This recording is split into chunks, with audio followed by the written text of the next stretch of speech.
सत श्री अकाल जी, तुसीं देख रहे हो कल्याण टीवी पंजाब ते मैं हर्षपाल सिंह। मालवा हैरीटेज सभ्याचारक फाउंडेशन वालों 16वां विरासत मेला करवाया जाए, जिस विच ਵੱਖ-ਵੱਖ जगह तो टीमां आईयां ते अज सपेरियां दी टीम भी इत्थे पहुंची हुई आ, जो अपने अपने इतिहास नूं बयान करदियां वा ते इन्हां तों जानकारी भी लैने आ। वैसे सभ्याचारक मेले इत्थे लगने चाहिए आ तां कि जिहड़ा समाज आ उहनूं वध तों वध जानकारी मिल सके, तां कि जिहड़ा नौजवानी पीढ़ी आ वो इस चीज़ों तो टुटदी जा रही आ।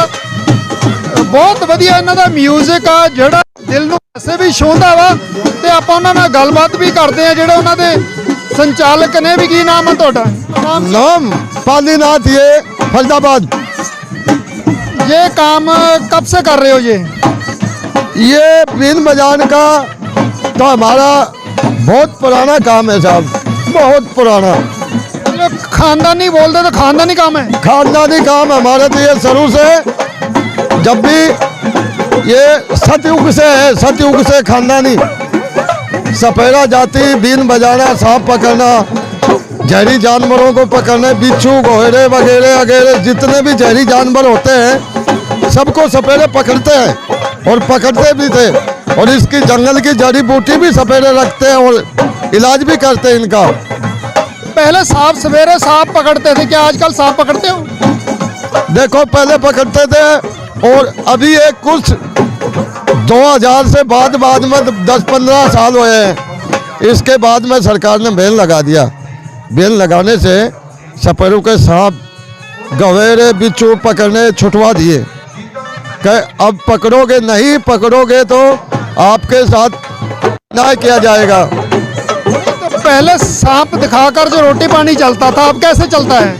देखो पहले सांप रखते थे, जब मांग खाते थे शहरों में, बाजारों में, गलियों में बीन बजाते थे, सांप गवेरे दिखाते थे, खेल करते थे, बच्चे आते थे, बुजुर्ग लोग आते थे, कुछ पैसे भी मिलते थे, कुछ नाच भी मिलता है, आटा भी मिलता था, लत्ता कपड़ा भी देते थे लोग, बड़े लोग। तो देखो उसमें गरीबों का गुजारा हो जाता है, बच्चे पढ़ जाते थे बहुत। और अब तो देखो ये सांप गवेरे बंद हो गए तो मुश्किल है, गुजारा होना बहुत मुश्किल है। आपको जैसे यहाँ मेले पे आए हो, लोग वैसे प्रोग्रामों में घर पे लेके जाते हैं? हाँ देखो ले जाते हैं, जिसकी मनोरंजन में, जैसे ये मेला है यहाँ और किसी का शादी होती है तो भी बुला के ले जाते हैं बीन बजाने वालों को। पर वो बात तो नहीं है, जो सांप गवेरों का ये परंपरा धंधा था, रोज होता था। और घर में बाप है वो भी और बच्चे भी छोटे छोटे हमारे सांप ले जाते थे, मोहल्ले में, बस्ती में अपना गुजारा कर सकते थे। अब कहाँ से होगा गुजारा साहब, तो मुश्किल ही है। हमारा धंधा ही बंद है तो कैसे होगा गुजारा? तो पहले सपेरे थे वो जड़ियां बूटियां रखते थे, क्या आप रखते हो? अब सांप गोयरा काट जाने की दवाई तो बुजुर्ग लोग रखते थे। अब भी जो बुजुर्ग आदमी अब भी जानते हैं दवाइयों को। और सांप गोयरा जो काट जाता है तो सपेरा बस्ती में बाहर के जमींदार लोग भी आते हैं, वो भी ठीक होते हैं। अब जैसे सरकारी हॉस्पिटल में या प्राइवेट हॉस्पिटल में जाते हैं तो सरकारी में तो कुछ बचाव हो जाता है, प्राइवेट में तो एक सांप का काटे हुआ एक भी चला गया तो कम से कम 1-1.25 लाख का खर्चा लगता है जब बचेगा वो। और सपेरे तो साहब फ्री में इलाज करते थे, जंगल की जड़ी बूटियों पहाड़ों से लाते थे, पकड़ते थे सांप, तो बिल्कुल फ्री इलाज करते हैं। हम तो किसी से एक पैसा भी नहीं लेते हैं। पहले आपके शादियों में सांप वगैरह देते, तो आप क्या करते हो? देखो हमारे पहले शादी में सांप, सांपन का जोड़ा, एक नाग, एक नागनी, टिपारी और झोली और बजाने को बीन, ये दहेज में दी जाती थी जब हमारी शादी होती थी, कि देने से वो अपना रोजगार करके पेट पालन कर सके। और अब जो शादी होती है तो देखो सरकार ने सांप बंद कर दिए, तो कहाँ से सांप देंगे, कहाँ से झोली देंगे, कहाँ से बीन देंगे, क्या करेंगे? अब तो देखो ये रिवाज बंद हो चुका है। ये सांप का ही धंधा हमारा तो सपेरों का बंद हो चुका है। और हमारी कहने की, हमारी ये है, कोशिश ये है सरकार से कि देखो चाहे टैक्स लगाओ, चाहे लाइसेंस बनाओ, जो पैसे भरे जाते हैं साल में, 2 साल में, 6 महीने में, वो भी भरेंगे, पर हमारी सांपों की छूट तो करे सरकार। सरकार से कोई भत्ता वगैरह या कोई और सरकार सहूलत देती है आपके पास, एक्स्ट्रा कोई देती है, मांग करते हैं सरकार से?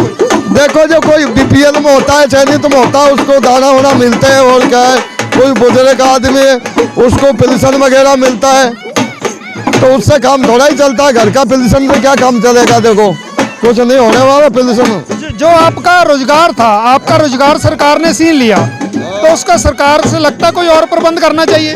हाँ देखो, सरकार ने छीन लिया तो इसीलिए तो हम कह रहे हैं कि हमारा कोई लाइसेंस वाइसेंस सांपों का होना चाहिए, तो इसको हम पकड़ भी सकें, इसका इलाज भी करना। बच्चे भी जान रहे, हमारी प्रणाली भी आगे रहे कि भाई सपेरे होते हैं, सांप पकड़ते हैं। अब ये बंद ही हो जाएगा जब, फिर क्या है, फिर तो कुछ नहीं है। जो सब आदमी हैं ये आपके टोली के हैं, परिवार के हैं कि गांव के हैं? कौन आदमी है जो आपके साथ? देखो ये आसपास के लोग हैं, एक गांव का तो कोई नहीं होता है, ये आसपास के कोई कहीं के कोई कहीं के हैं, पर वैसे सब रहने वाले फरीदाबाद के ही हैं, आसपास के गाँव के हैं। एक ही गांव के मास्टर पालीनाथ, ये तिलपत गांव फरीदाबाद। ये जो बजा रहे हैं साज अलग अलग, ये कहाँ से सीखते हैं ये? देखो ये तो हमारा रोजगार ही था साहब, बीन बजाना, ये तुम्बा खंजरी बजाना, ये तो हमारे बच्चे भी सीखते हैं और हम भी सीखते हैं। हमारा तो यही काम है बजाने का ही, और क्या काम है हमारा, और तो कोई काम ही नहीं है। अब बच्चे देखो अब पीछे पढ़ते लिखते भी हैं, कोई 100 में एक आदि को किसी को नौकरी भी मिली है, नहीं तो खासकर नौकरी भी नहीं मिलती है। हमारी तरफ इतना हरियाणा में, राजस्थान में बहुत पढ़े लिखे सपेरे हैं, और 12-12, 14-14 पढ़े हुए बच्चे हैं, अब भी घर बैठे रहते हैं, फार्म वार्म भरते हैं तो नौकरी नहीं मिलती है, गरीब को तो रिजेक्ट कर देते हैं। जैसे आने वाली नस्ल है, जो नई पीढ़ी है, वो इन कामों से दूर चली जाती है, जो शर्म मानती है। आपकी पीढ़ी है वो क्या सोचती है? देखो हमारी पीढ़ी तो ये है कि अब आगे जो पीढ़ी आने वाली है, अब से ये धंधा बंद हो गया था कि ये बीन वगैरह, सांप वगैरह, सपेरा वगैरह तो सभी बंद हो जाएंगे। पंजाब में कितने के प्रोग्राम मिलते हैं, लोग कितना का अच्छा समझते हैं? देखो पंजाब में कई साल से आते हैं, जहाँ बुलाते हैं कई जगह प्रोग्राम होता है, बड़ा अच्छा लगता है, और हमारा तो यह हर साल होता रहे और बुलाते रहे हमारे को, हम भी आते रहेंगे। जो फतेहाबाद हरियाणा में है, हरियाणा में ज़्यादा डिमांड है आपका सुनने की कि पंजाब में है ज़्यादा? देखो डिमांड तो बराबर है साहब, हरियाणा में भी पंजाब में भी। लोग जो पैसा वगैरह जो जाते हो आप, खर्चा भी होता है, लोग जायज़ दे देते हैं कि कम दे देते हैं?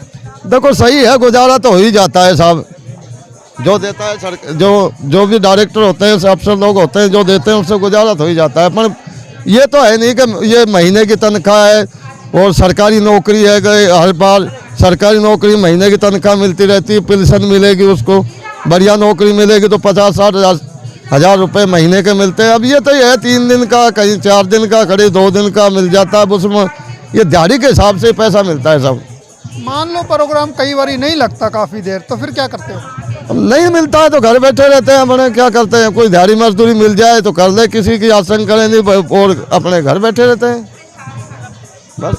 अभी रहोगे कितने दिन इधर रहना है? देखो 3 दिन का था, हम आज है और सुबह निकल जाएंगे यहाँ से।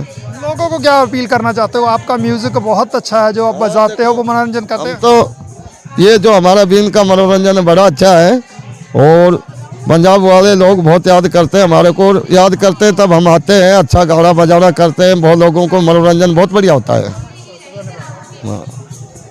ਸੋ ਇਹ ਸਨ ਸਪੇਰੇ ਜਿਹੜੇ ਅਕਸਰ ਤੁਸੀਂ ਦੇਖਿਆ ਉਹ ਪਹਿਲਾਂ ਪਿੰਡਾਂ 'ਚ ਸੱਪ ਲੈ ਕੇ ਘੁੰਮਦੇ ਸੀ ਤੇ ਸੱਪ ਦਿਖਾ ਕੇ ਪੈਸੇ ਵਗੈਰਾ ਵੀ ਲੈਂਦੇ ਸੀ, ਉਹਨਾਂ ਦਾ ਰੁਜ਼ਗਾਰ ਵੀ ਚੱਲਦਾ ਸੀ ਤੇ ਜੰਗਲਾਂ 'ਚੋਂ ਜੜੀਆਂ ਬੂਟੀਆਂ ਵੀ ਲੈ ਕੇ ਆਉਂਦੇ ਸੀ। ਪਰ ਉਹਨਾਂ ਨੇ ਕਿਹਾ ਵੀ ਹੁਣ ਸਰਕਾਰ ਨੇ ਉਹ ਕੰਮ ਬੰਦ ਕਰ ਦਿੱਤਾ। ਬੇਸ਼ੱਕ ਉਹਨਾਂ ਨੇ ਜਾਨਵਰਾਂ ਦੀ ਰੋਕਥਾਮ ਲਈ ਕੀਤਾ, ਕਿਉਂਕਿ ਸਰਕਾਰ ਦਾ ਕਹਿਣਾ ਹੈ ਕਿ ਉਹ ਜਾਨਵਰਾਂ ਦਾ ਤੰਗ ਪਰੇਸ਼ਾਨ ਕਰਦੇ ਸੀ, ਸ਼ੋਸ਼ਣ ਕਰਦੇ ਸੀ, ਇਸ ਕਰਕੇ ਹੁਣ ਸਰਕਾਰ ਨੇ ਬੰਦ ਕਰਤਾ। ਪਰ ਦੂਸਰੇ ਪਾਸੇ ਇਹ ਵੀ ਗੁਜ਼ਾਰਿਸ਼ ਕਰਦੇ ਸਰਕਾਰ ਨੂੰ ਵੀ ਸਾਡਾ ਵੀ ਕੋਈ ਇੰਤਜ਼ਾਮ ਕਰਨਾ ਚਾਹੀਦਾ, ਕਿਉਂਕਿ ਰੁਜ਼ਗਾਰ ਖੁੱਸ ਜਾਂਦਾ। ਹੁਣ ਪ੍ਰੋਗਰਾਮ ਬਹੁਤੇ ਨਹੀਂ ਲੱਗਦੇ, ਹੁਣ ਦੇਖਣਾ ਹੋਵੇਗਾ ਕਿ ਸਰਕਾਰ ਇਹਨਾਂ ਦਾ ਕੀ ਇੰਤਜ਼ਾਮ ਕਰਦੀ ਹੈ। ਦੂਸਰੀ ਗੱਲ ਇਹ ਆ ਵੀ ਪੰਜਾਬੀ ਸੱਭਿਆਚਾਰ ਨਾਲ ਜੁੜਿਆ ਹੋਇਆ ਜਿਹੜਾ ਵਿਰਾਸਤ ਮੇਲਾ ਬਠਿੰਡਾ ਵਿਖੇ ਕਰਵਾਇਆ ਜਾ ਰਿਹਾ, ਤੇ ਇਹ ਵੀ ਅਪੀਲ ਆ ਲੋਕਾਂ ਨੂੰ ਕਿ ਵੱਧ ਤੋਂ ਵੱਧ ਇਸ ਤਰ੍ਹਾਂ ਦੇ ਵਿਰਾਸਤ ਮੇਲਿਆਂ ਨਾਲ ਜੁੜਨਾ ਚਾਹੀਦਾ ਤੇ ਪ੍ਰੋਗਰਾਮ ਕਰਾਉਣੇ ਚਾਹੀਦੇ। ਦੂਸਰੀ ਗੱਲ ਇਹ ਨਹੀਂ ਉਹਨਾਂ